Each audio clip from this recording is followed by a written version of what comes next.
Shuning uchun sabr qilish kerak ekan. Xudoga shukr, sabr qilsangiz Alloh hamma narsa berar ekan. Mani onamning bir gaplari bor. Alloh taolo aytar ekan, bolam, sabr qilsang menga, yana beraman senga der ekan. Shuning uchun sabr qilgin, shukr qilgin deydilar onam. Shukr qiluvdik, Xudoyim hamma narsa berdi bizga.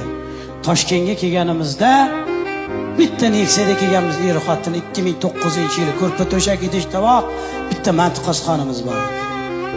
Televizorimiz ham yo'q edi, devorga qarab televizor olsak, mashitka bosamiz.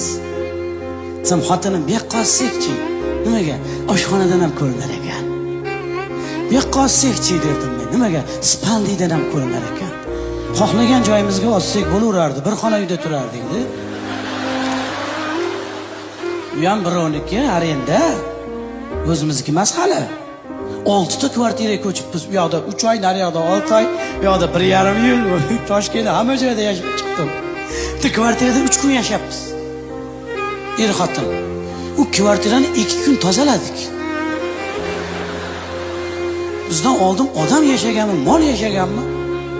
Yag'ir bo'lib ketgan ekan. Tirnoqlarimizdan kulchatidan tattalab, pollarga dumalab 2 kun tozaladik. 3-chi kuni uyda gaz chiqarib yubordik. Ablah bizni ubulkaga chaqirgan ekan.